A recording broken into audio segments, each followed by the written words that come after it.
alokasikan kepada fungsinya masing-masing. Jadi ada yang ahli entrepreneur-nya, ada yang ahli ibadahnya, ada yang ahli sodapahnya, ahli ilmunya, dan aktivisnya. Sementara di kita semua yang ahli ngadoang.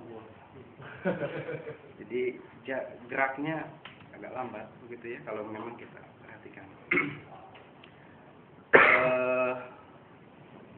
Angkatan saya yang sekarang di pemuda mungkin ke Persis belum, dan kembali kecuali ke pesantren ya, teman-teman di sini pada di pesantren. Dan kalau saya secara pribadi sudah mencoba menerapkan ini, di mana ya mungkin di Ciawi juga udah ya, ada yang dari Ciawi pasti di sini pesantrennya Kang Adong, atau dilanjutkan sama siapa, di mana pesantren dicetak menjadi entrepreneur. Tahun yang lalu saya coba masukkan ke kurikulum di pesantren Persis Pamengpeuk, ada pelajaran entrepreneur, kewirausahaan. Yang ngajarnya bukan ustadz tetapi ahli bisnis, Kang Adang Bambu. Kang Adang Bambu ngajarnya tidak sama, tapi dia ikutkan santri ke seminar, kemudian kasih modal, suruh berbisnis. Saya di Unpad dulu pernah Bob Sadino untuk memberikan pencerahan tentang ekonomi, seminar entrepreneurship. Ketika Bob Sadino hadir di ruangan, kata Bob Sadino, kalau Anda mau jadi pengusaha, besok mengundurkan diri jadi mahasiswa langsung usaha. Gitu. Jadi kalau dalam itu kontraproduktif dengan panitia, artinya semua yang deo kan tambah banyak begitu ya. Tapi memang seperti itulah. Gerak pemuda harus dikembangkan dengan aktivitas amal nyata begitu ya, aktivitas amal nyata. Nah baik, mudah-mudahan 3 hari di sini ditutup oleh acara ini dengan materi pemuda. Kita melihat ya, ngobrol santai aja lah, bagaimana pemuda Persis dulu, ada warisan apa yang bisa kita gali, yang bisa kita terapkan. Kalau tulisan ya walaupun singkat saya sudah siapkan lah, mau difotokopi boleh, enggak juga nggak apa-apa. Slide juga sudah ada, mudah-mudahan ini menjadi bahan diskusi kita. Karena mau tidak mau ini nih ada dokumentasi bagaimana pemuda Persis dulu bersemangat berjejer dengan konsep mewakafkan diri kepada Jamiah Persis. Itu mungkin hasilnya sekarang baru kita rasakan begitu. Kenapa? Karena kalau kita baca buku Ip History itu seandainya tidak ada, seandainya dulu tidak ada Isa Ansori, seandainya dulu tidak ada Muhammad Nasir, Ustaz Abdul Rahman, mungkin saat ini juga kita bisa menikmati nama besar Persis ya. Karena kemana-mana ternyata yang sampai saat ini dihormati adalah nama besar Persis dulu. Tadi moderator nanya lulus enggak? Saya lulus alhamdulillah 2 bulan yang lalu, bulan Agustus di UPI itu, dengan membuat tesis social skill dalam PLKJ di pesantren Mualimin. Sampai sekarang yang ada sekolah keguruan di Indonesia ini hanya ormas Persis, yang lainnya udah habis. NU udah nggak ada, Muhammadiyah udah nggak ada, Persis lah yang masih ada Mualimin. Ya kata Pop Suwarma, Persis itu justru walaupun dengan akal-akalan begitu ya, kurikulum 2 disiasati segala macam. Sekarang pemerintah justru lagi menggodok bagaimana lulusan itu memiliki dual degree. Jadi ijazah lulusan itu 2. Persis sudah mulai dulu ijazahnya 2, walaupun satu mah nggak tahu pertanggungjawabannya. Tetapi dengan konsep pendidikan sekarang, insya Allah dengan sumber daya sekarang. Untuk ijazah Mualimin kan tidak diragukan lagi kalau mau sekolah ke Kairo, ke Mesir. Alhamdulillah kemarin dari Pamengpeuk ada yang ke Sudan, lulusan dari Imarasimi juga begitu. Tidak memakai ijazah depan, tetapi yang dipakai adalah ijazah Mualimin. Nah jadi sebetulnya apa yang dilakukan oleh Persis dulu itu tidak berhenti di situ, oleh generasi muda sekarang coba dikembangkan, tentunya dengan tantangan zaman yang lebih berbeda lagi. Gitu ya. Sekilas saja tentang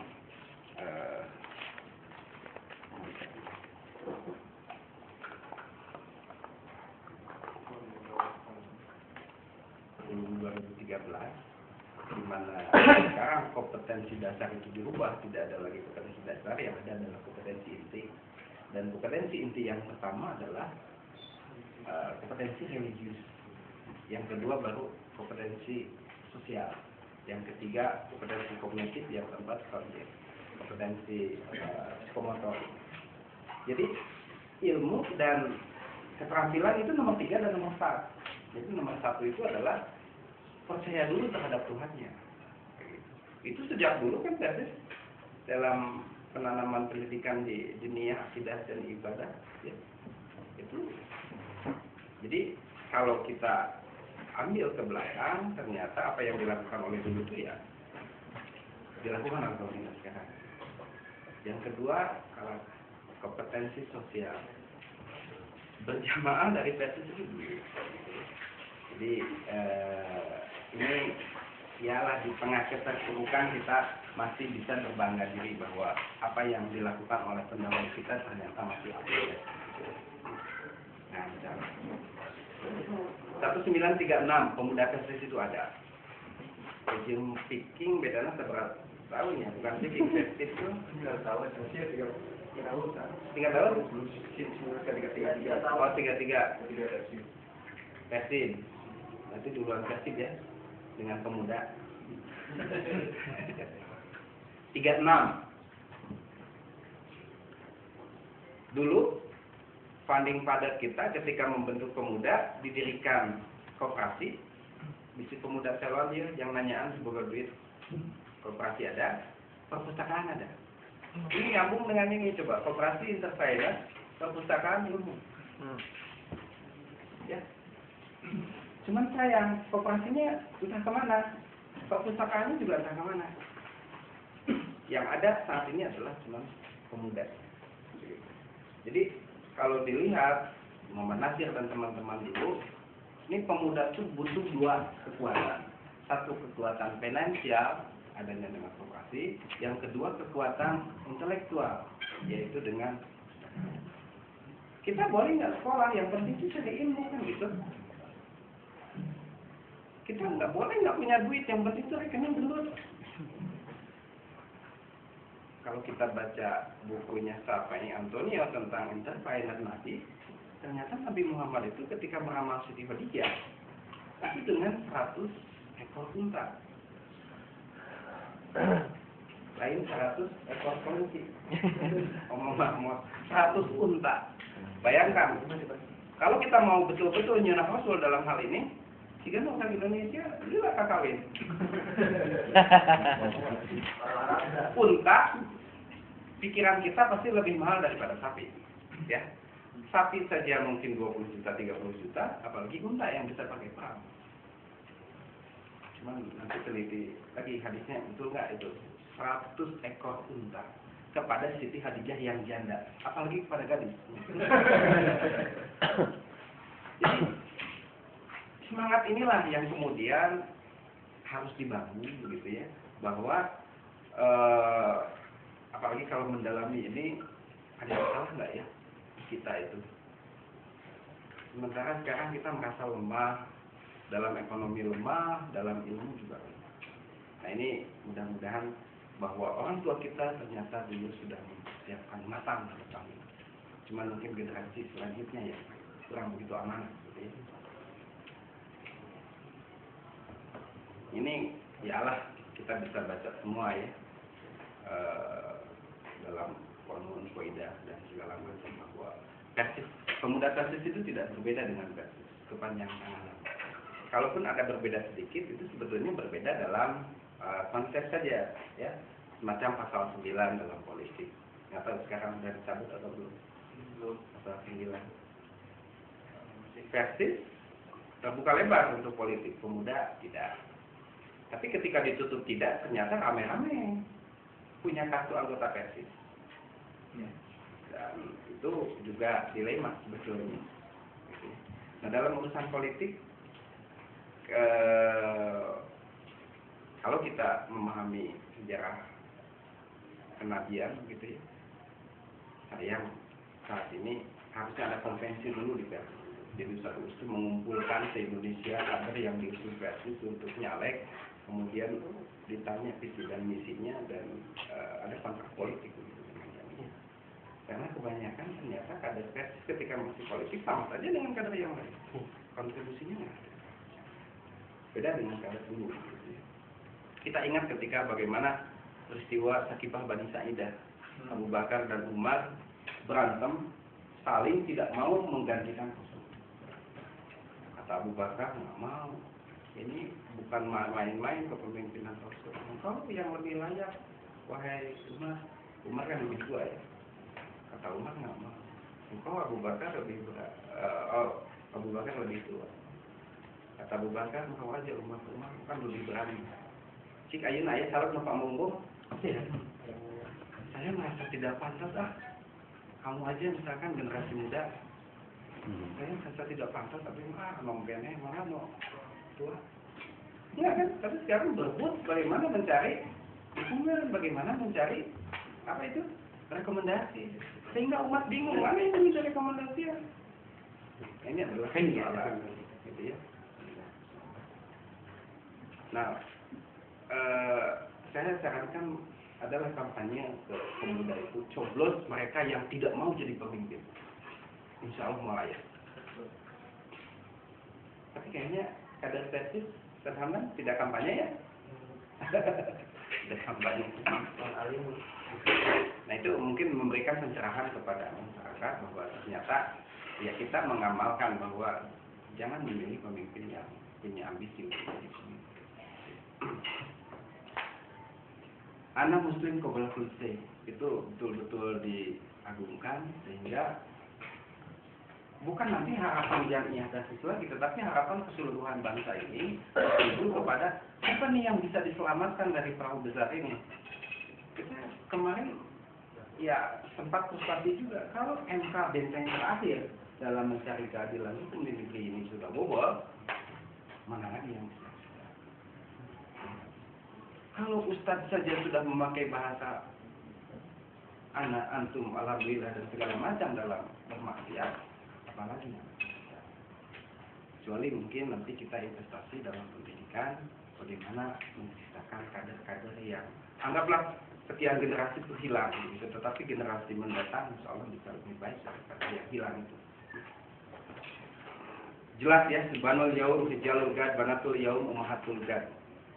Ada mahasiswa saya yang buat skripsi tentang bagaimana peran RGUG menciptakan aktivis persis.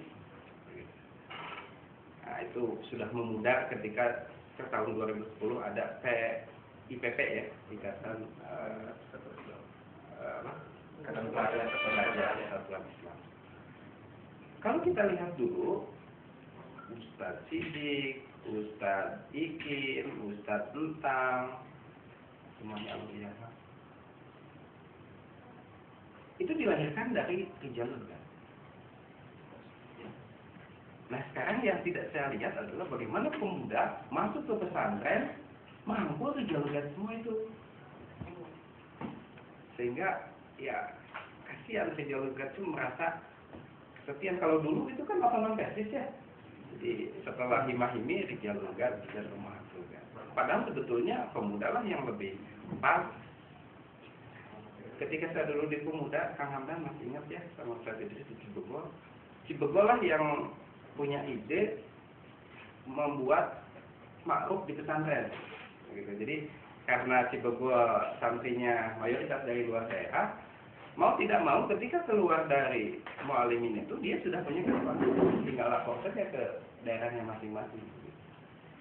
Saya nggak tahu untuk tingkat nasional, tapi untuk di cabang Pak Mungkur sendiri, memang degradasi kadar kita dari pemuda itu biasa. Gitu ya. Jadi yang sudah agak sepuh nih meninggalkan pemuda, dari RGUG belum pada siap. Larinya ke hima-himi yang bentuknya sampai sekarang juga belum terformat secara jelas. Hima-himi.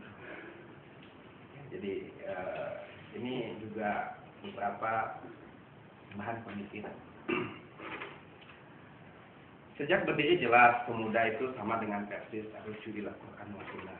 Tidak ada lagi kecuali kita mengusung dua kekuatan itu ya. Dan kalau sekarang sih masih banyak ormas lain yang sama sekali. Nah ini tokoh-tokohnya dulu. Kalau yang sempat baca buku saya, yang kenal lah wajahnya walaupun tidak pernah ketemu. Ini Ustadz Latif Muhtar, ketua pemuda kedua setelah ketua pemuda pertama itu ya, Cucu dan Kemal Karta. Karta itu saya sayang ketika penelitian tidak mendapatkan fotonya kayak gimana. Kalau Akang dari Majalengka ya? Bukan? Bukan. Oh bukan.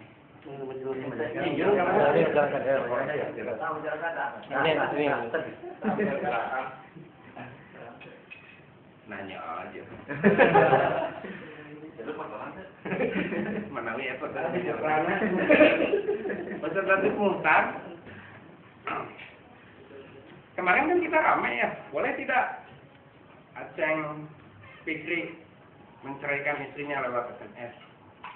Sebetulnya sah, boleh menceraikan, cuma caranya saja yang beda, yang salah itu. Karena Latif Muhtar dulu menikah pernah lewat telepon, ya, dengan Bu Aisyah itu. Jadi Bu Aisyah itu di Unpad, terus Pak Latif Muhtar di Kairo gitu. Tetapi sudah waktunya menikah, ya tidak ada jalan lain kecuali baik waktu. Jadi jam kabelnya baik waktu. Persis sudah pertama kali tahun sekitar apa itu 54-an lah. Ada fatwa ya apa ya fikih kontemporer berkaitan dengan penggunaan teknologi jarak jauh. Tapi yang diwakilinya di sini memang ada, secara budaya kan tidak bisa pengantin sendirian, maka diwakili oleh Ustadz siapa itu? Suaminya Bunok, bukan Bunok, Rokaya, Bu Rokaya, melarang. Ketua itu melarang. Kenapa kalau pada nikah katanya nggak aktif lagi di dunia? Tidak ada masalah sebetulnya nikah dengan keaktifan itu, gitu ya. Justru dengan nikah tanggung jawabnya kan semakin besar. Mana deh? Cepat lah. Standar dan melarang kan, gitu ya. Nah ini ketua-ketuanya. Ini intelektualitas jelas, ya. Beliau di Kairo, terus kemudian datang ke sini juga melanjutkan S3-nya di UIN. Dan cita-cita besar dari Latif itu ingin punya perguruan tinggi, maka buatlah tanah wakaf yang di Ciganjur. Ya.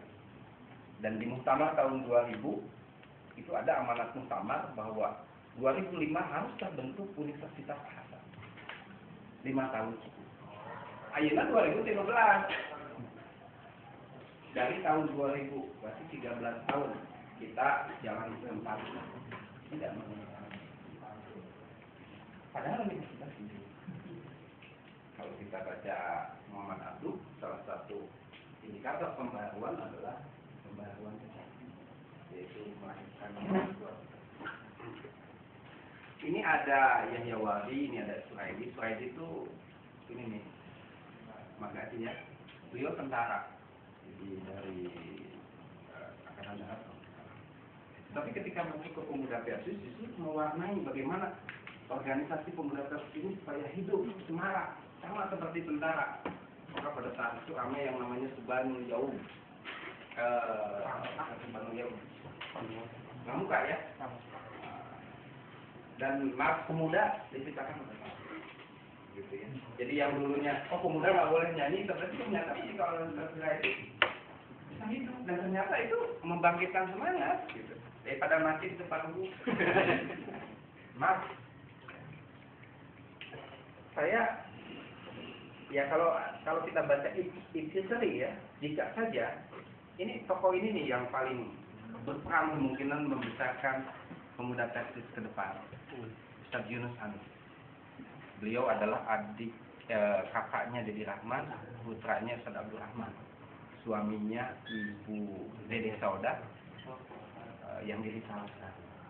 Ibu Dede Sauda adalah perawat ketika dinikahi beliau non muslim. Jadi itu jihad pemuda itu sampai menikahkan non muslim dan memasukkan ke Islam. Kan boleh laki-laki menikah asal ada atau kesanggupan untuk masuk Ya, Papua. kasanggup berpadu. Kita ini pemuda kasanggup berpayu kak. Non muslim pada ke Papua ge. Iya, terus.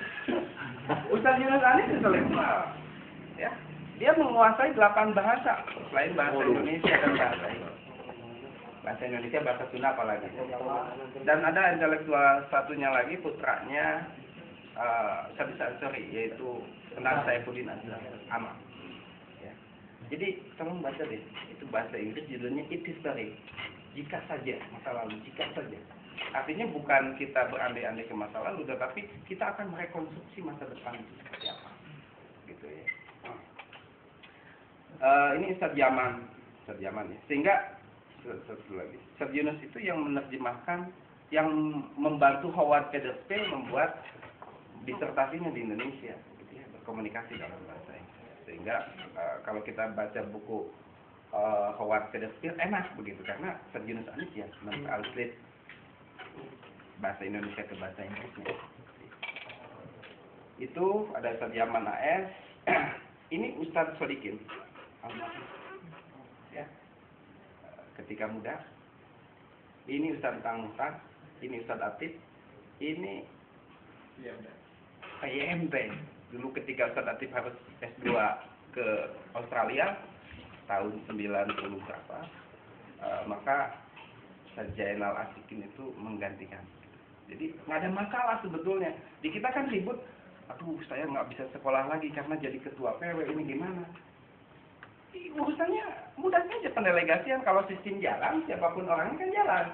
Ya. Masalah di kita sedikit kekultus nih. Ketika orangnya nggak ada, nggak jalan sebuah. Itu dulu Pak. Dan ini sadus. Ketika buku saya dibuat, saja belum datang. Ya, sehingga tidak ada. Itu. Apa yang akan dikerjakan oleh pemuda Persis? Yang jelas adalah mencetak kader yang mempunyai dedikasi, loyalitas, dan komitmen keislaman. Ini yang sulit. Ketika zaman Ustaz Tang ini mudah terbentuk. Ustaz Tang ketika saya menghubungi gimana dulu ketika menjalankan organisasi kepemimpinan, ya katanya anak tidak begitu susah kenapa semua takil atau semua pimpinan daerah, pimpinan wilayah itu semua alumni besar. Mungkin jadi dek dikumah-kumahkan kan? Oh masalah. Gitu ya. Jadi ternyata bukan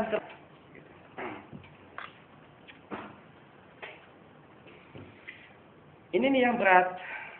Kalau meningkatkan pemahaman terhadap Islam gampang lah, dengan diklat juga selesai itu. Menyiapkan personel yang mampu menjawab tantangan di generasi muda Islam dan kaum muslimin. Persoalan kita sekarang TBC-nya bukan lagi TBC klasik, tetapi TBC-nya sudah TBC modern gitu ya.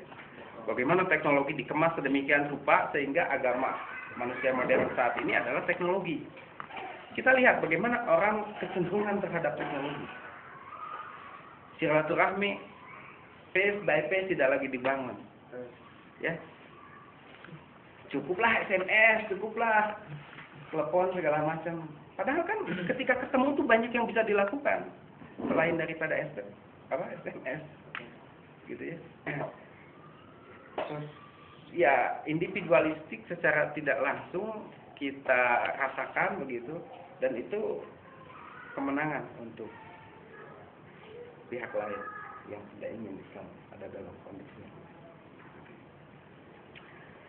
Menyiapkan personel yang mampu menjawab tantangan di generasi muda Islam. Saat ini tantangan kita ada di keilmuan, saat ini tantangan kita ada di entrepreneur, saat ini tantangan kita ada di lingkungan. Bagaimana Bandung menjadi kota yang terbersih? Kita kagum dengan Jerman menjadi kota terbersih sedunia. Padahal Jerman, ya kalau alam gitu ya, untuk masalah-masalah dia hanya mempercayai ilmu. Tetapi ketika ilmu itu digali, dan kalau kita bicara filsafat keilmuan, ternyata ilmu dari Barat itu dari Islam juga. kita itu punya aturan, tetapi yang menjalankan adalah orang lain. Gitu. Ya gimana? Tentang lingkungan. Jadi kalau kita baca tantangan abad 21, salah satunya adalah pergaulan dunia, terus kemudian bagaimana terhadap lingkungan, bagaimana terhadap kesehatan. Kita ngeri generasi muda saat ini usianya masih muda, tetapi penampilannya udah repot. Kau ngaji tengah malam kata Isa, minum teh kegiatan stroke. Ya, berarti kan, iya walaupun pada dasarnya meninggal itu kan urusan Tuhan begitu ya. Tetapi generasi muda Persis itu jangan meninggal dulu lah. Ini banyak persoalan yang harus diselesaikan. Gitu. Doanya yang apa? Ini kan urusan umat gitu ya. Ya kalau perlu nyunah nabilah 63 lah. Kalau di bawah 50 tuh masih banyak pekerjaan yang belum selesai. Permasalahannya adalah walaupun di satu sisi takdir, tetapi bagaimana kita memahami, mengemas perilaku kita tentang kecerdasan dalam bidang kesehatan itu.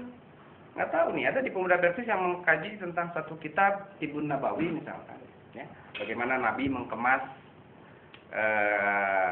kesehatan hanya dengan perilaku-perilaku yang sehat. Di orang beres ngaji kan daharna apa gede-gedenya. Malam teh ngaji jam 9, selesai jam 10, makan yang kolesterol tinggi, habis itu kan diam. Itu begitu. Kalau diam berarti kan, itu dari segi kesehatan. Gitu ya. Sekarang bangsa yang bagus adalah Korea. Katanya di Korea itu dibiasakan bangsa Korea itu tidur itu 4 jam. Jadi 20 jam itu aktivitas. Sering orang ya untuk ayah 4 jam. Waktu hirup oke orang mah sare. Kalau mau waktu sare.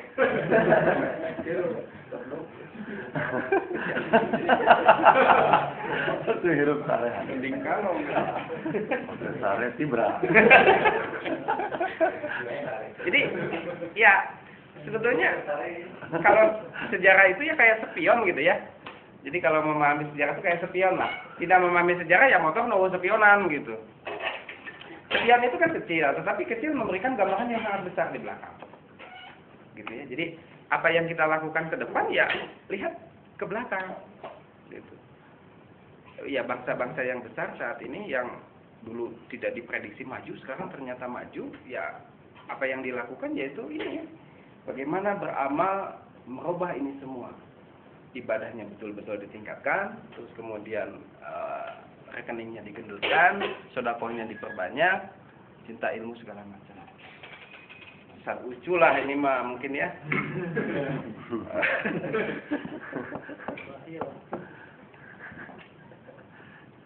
Gitu. Bangsa yang kemarin kalau tidak salah kan Jawa Barat ini mencanangkan 1 hari tanpa beras. Ya. Atau Persis PW Jawa Barat ikut nggak ke Ahmad Heriawan 1 hari tanpa beras. Artinya sapoeta mah makan naon lah. Bisa kupat tahu, bisa batagor, bisa Tahu nasi koneng. Coba kita lihat. Asal tong beas. Coba kita lihat di internet. Ya. Cina menjadi bangsa yang bagus karena Cina itu justru bukan 1 hari tanpa beras. Dia selama-lamanya, kalau kita makan di restoran Cina, jadi konon kabarnya, yang datang itu dulu, mundur sama dengenanya, lauk pauk dulu. Setengah jam, baru beras. Jadi ngedek beak lauk pauknya, kakak datang beas. Bukan tidak punya beras, bukan tidak punya padi, tapi kata orang Cina, next generation. Iya, jang anak cucu. Kalau kita ke tempat umum di Cina, ke hotel, ke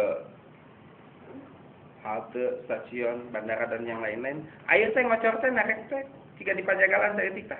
Tek. Bukan tidak ada air, tapi naik generasi untuk generasi yang akan datang.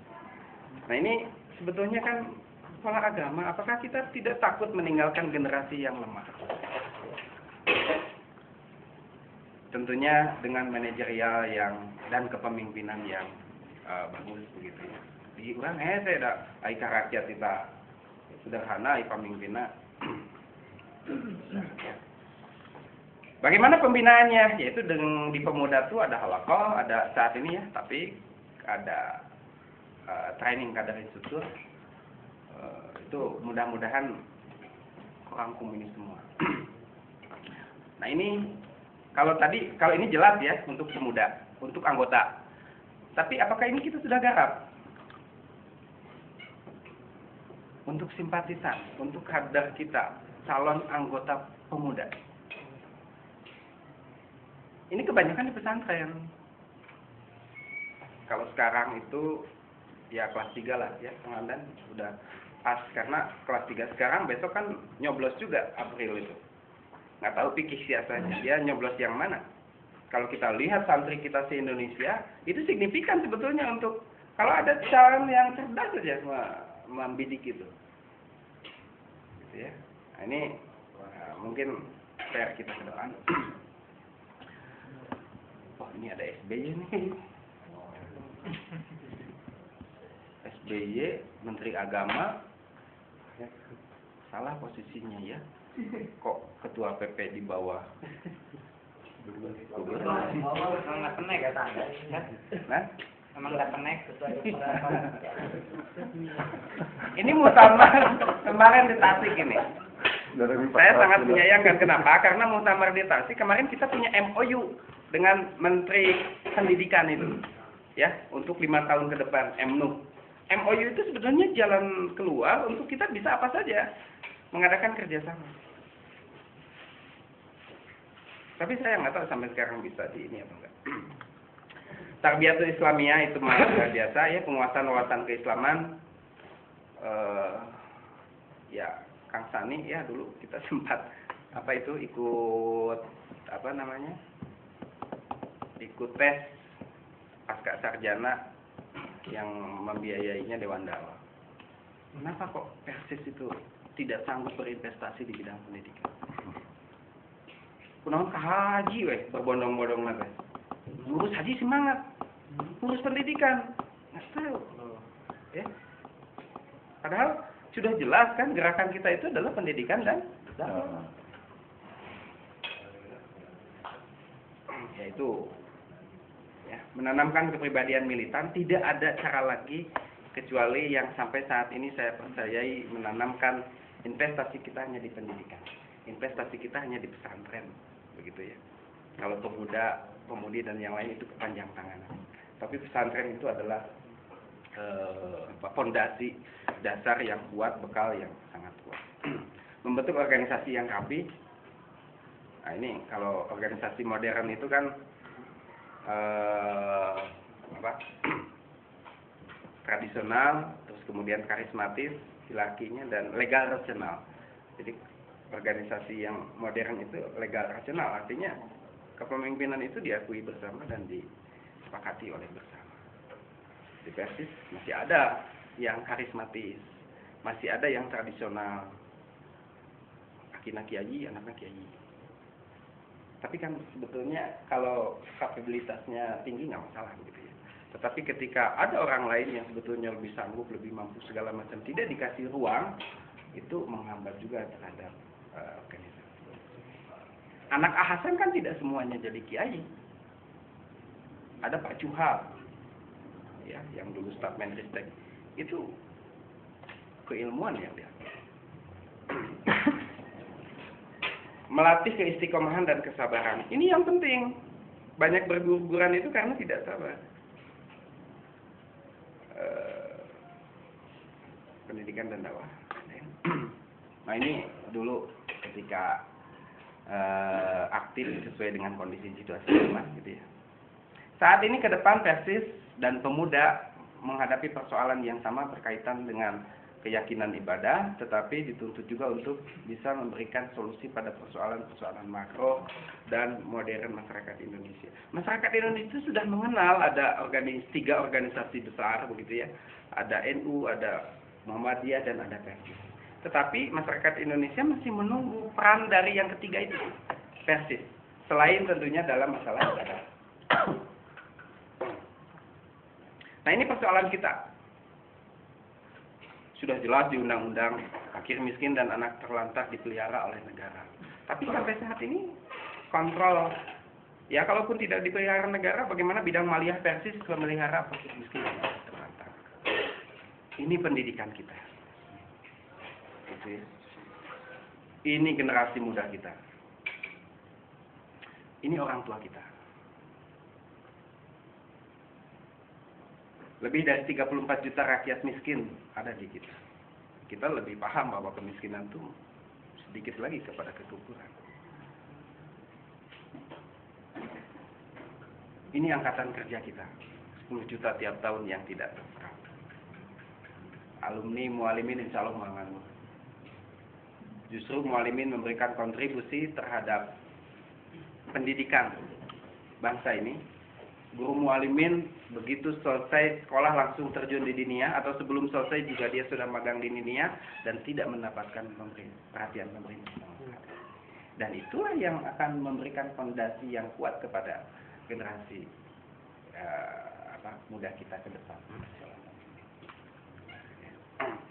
Sehingga saya bukan hapot-hapotan ya, sangat sedih bila mana kita akreditasi mualimin, akreditasi Persis tentunya ya, ternyata mualimin ini beragam. Ada yang larinya sudah sangat kencang sehingga guru nawai tekaudag, terus ada yang masih jalan di tempat, dan ada yang ketinggalan.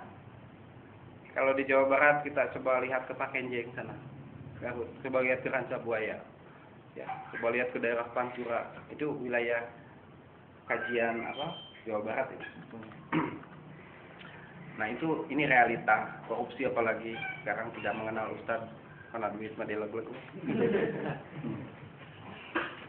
Kriminalitas, ya dulu sulit, tidak mempercayai kita bahwa manusia begitu tega menghilangkan nyawa orang lain. Sekarang di hadapan mata kita.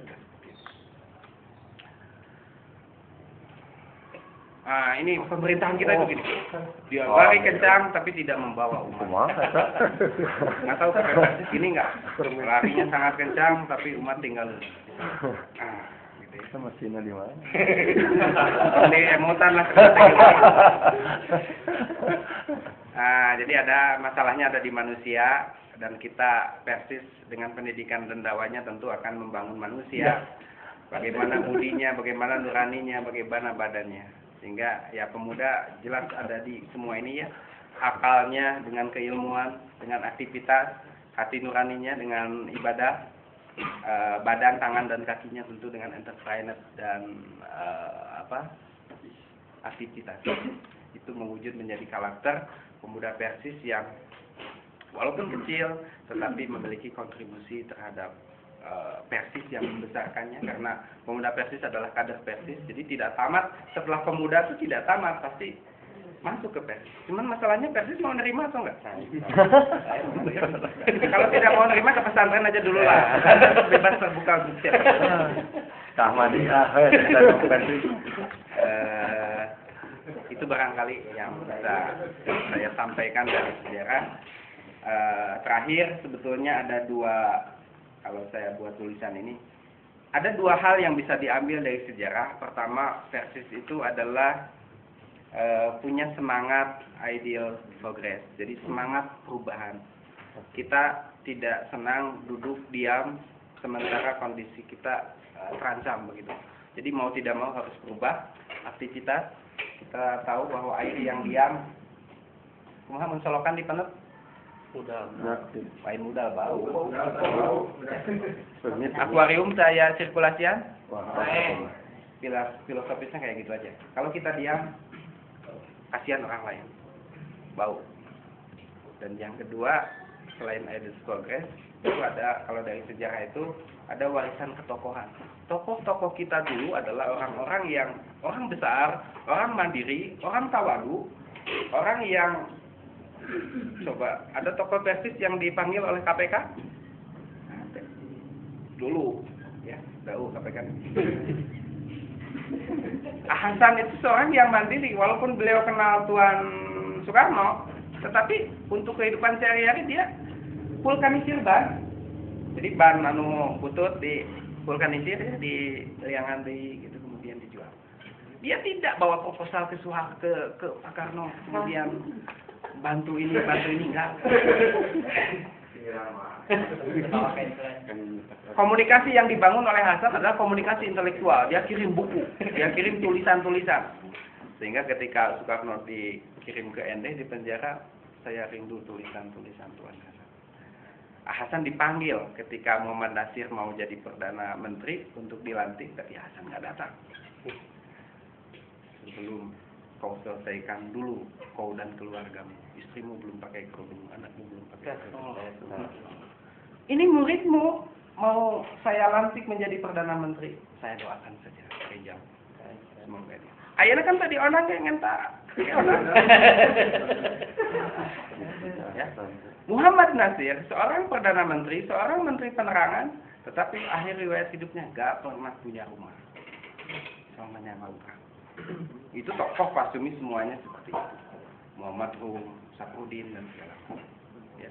Jadi kalau digali ketokohan-ketokohan itu, insya Allah beban kerja KPK tidak terlampau berat.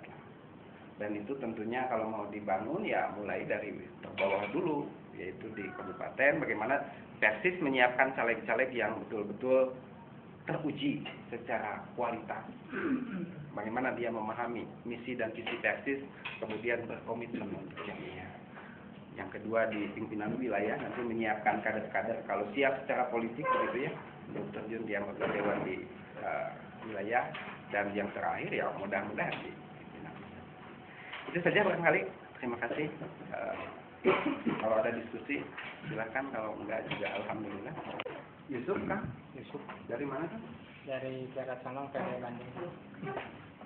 Warisan daripada founding father kita kan jelas self standing itu. Ini salah satu bukti bahwa dari dulu sampai sekarang. Satu.